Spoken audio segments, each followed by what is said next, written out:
Alright, today we're talking about Ozzy. A real legend and an absolute beauty. He finally ran out of his 9 lives, and he leaves behind the greatest legacy in metal's history. But what exactly is that legacy? Is he truly the father of metal? Was it his antics like mutilating live animals? Or even trying to kill his own wife? Yeah, you heard that right. That propelled him to legendary status. Or was it something completely different that cemented him as metal's GOAT? Let's dive in and find out what really propelled him to legendary status. By the way, I'm Kane Irvine, this is the heaviest show in the universe, and I'm a former metal elitist basement dweller and lifelong metalhead. Metal is all I do, all the time. I live for it. Let's dive in. Ozzy and Black Sabbath basically invented heavy metal. But you already know that. There's no real debate here. Black Sabbath, Paranoid, Masters of Reality, these albums are the baseline for all metal. End of conversation. And Ozzy's unique haunting vocals are at the heart of it all. It's hard to understate how seismic of a shift this music was at the time. Think about it like this. In 1969, rock music was like an English cup of tea, and Black Sabbath came along and poured bat's blood all over it. Heavy metal was born. So it's no wonder he earned the nickname Prince of Darkness and Godfather of Heavy Metal. There were definitely other pioneers of metal around this time. I mean, look at his own bandmates. Tony Iommi invented every metal riff ever, basically. And Geezer Butler is basically the ultimate in doomy bass lines. So why does Ozzy get all the praise in shaping this genre? Well, you see, it starts with him actually getting fired from Sabbath in 1979. His antics were too much. And that's too much for a band that was already doing copious amounts of drugs.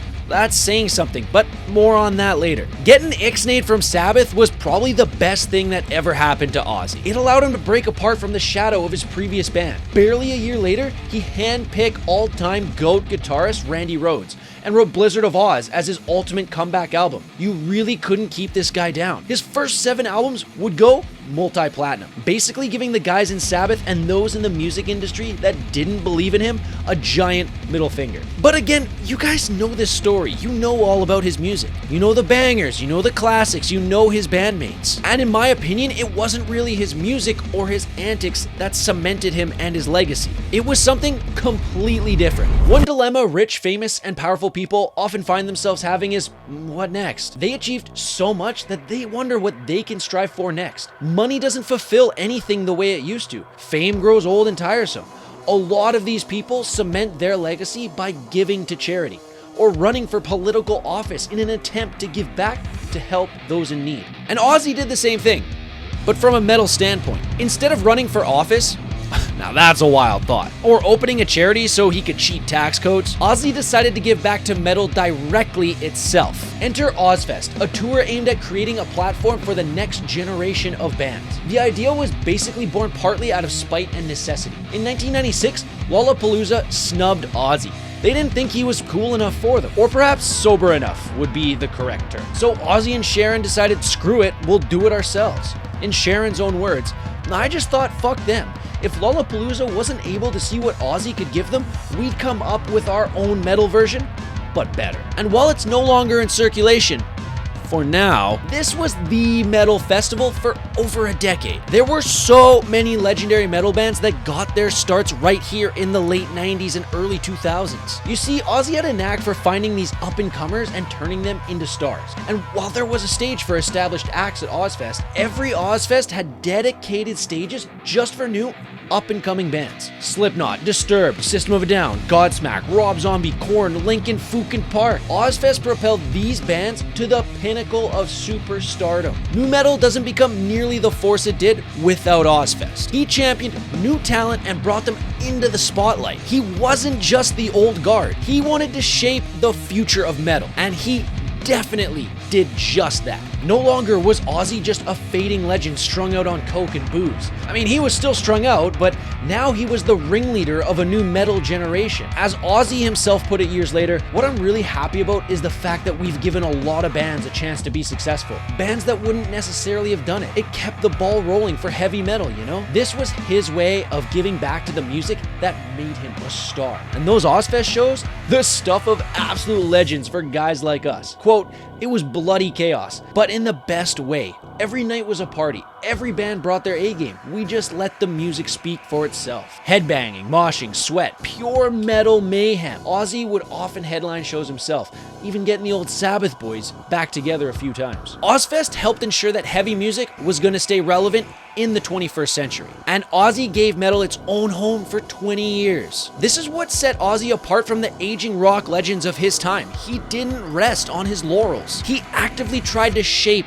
the future of the genre he helped create. How many 1970s rockers went out of their way to help create new talent and get their names out there? How many of them started their own festivals or tours? How many of them were truly kingmakers of their own genre? What the hell did Led Zeppelin ever do for anyone but themselves?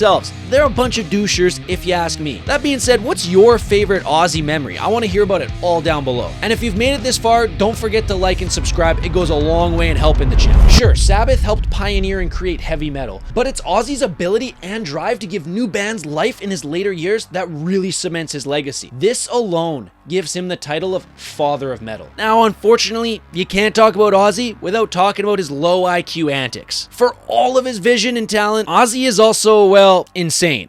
And we truly love him for it. But the question is, does this tarnish his legacy? I mean, some of these antics are the most metal things you'll ever hear. Others, well, let's just talk about it. And we'll start off with the obvious. This guy legit ripped the head off of a live bat with his mouth while on stage. He claims he thought it was fake, but what the fuck, dude? How, there's no way you don't know it's real. And afterwards, he had to have rabies shots. Not gonna lie, this is the most metal thing ever. This is legendary legacy cementing stuff. What's not metal though is pissing on the Alamo while dressed in one of Sharon's dresses. This is just stupid and it doesn't scream metal to me. This is the sign of a man unhinged for sure. And what about when he snorted a line of live ants just because the guys in Motley Crue couldn't find him any coke?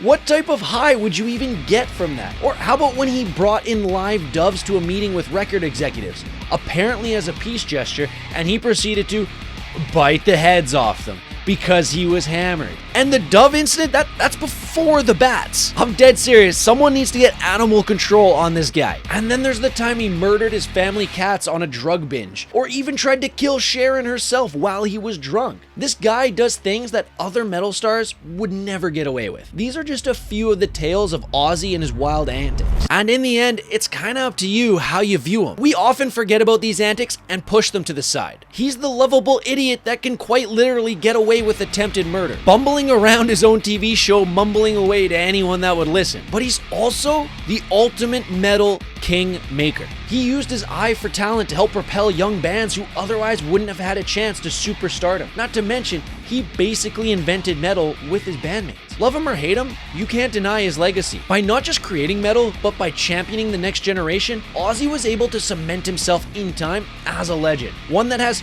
2 different Rock and Roll Hall of Fame inductions to his name. He didn't just ask what's next, he went out and answered it for himself. Take his antics for what they are. I personally separate art from artist in worse cases than this, so that's where I stand. Rest in peace, man. Thank you for everything that you've done. You will be remembered forever as the father of metal, in my opinion. And I hope you rest easy in the next life. Thank you so much for watching.